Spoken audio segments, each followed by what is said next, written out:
There's this thing you do when you're trying to survive school: you shrink. You keep your head down when attendance is called. You don't raise your hand, even when you know the answer. You laugh a half-second late at jokes, not because they're funny, but because you're busy scanning the room to see if you're even allowed to laugh yet.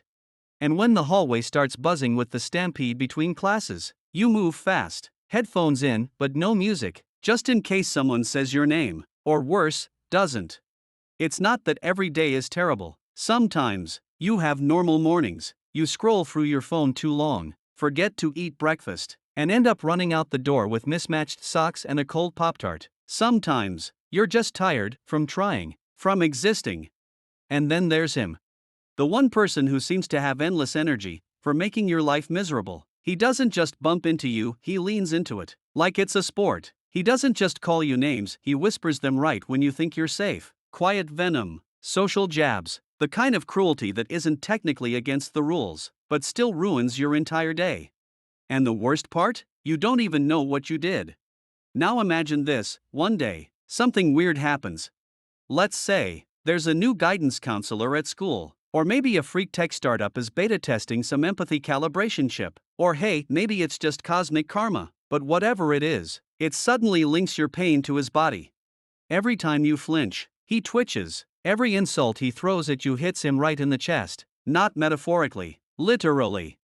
First, he thinks it's allergies, then maybe he's cursed. He even Googles emotional voodoo, but nothing makes it stop.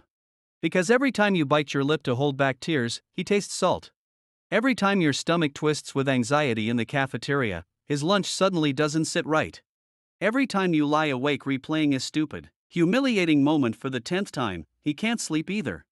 At first, he fights it, tries to double down, one last snide remark, but then his eyes start watering. One more shove, but then he feels the impact on his ribs. And slowly, like frost melting off glass, something starts to change. He doesn't become nice, not immediately, but he gets quiet, then confused, then still. And one day, when you're both standing in the same hallway, him with his fists clenched, and you with your books hugged close to your chest, he doesn't look at you with disgust.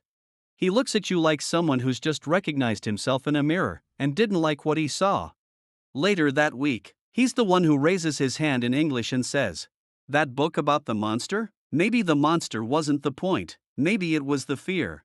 He never apologizes, not directly, but one day, he takes your side when someone else makes a joke. He doesn't laugh when you trip over your backpack. He waits and helps you up.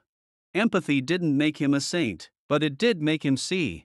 And that's the thing no one tells you about bullies. Most of them aren't monsters. They're mirrors with cracks no one ever taught them how to fix. And if they ever really felt what they made you feel, they might break, too.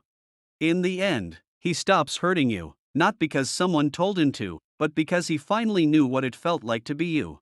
And honestly, that's more satisfying than any revenge fantasy. Because it means he's human. And so are you. So yeah, maybe he'll never say sorry, but one day, in a quiet, awkward moment, he'll look over and ask, "Hey, you good?"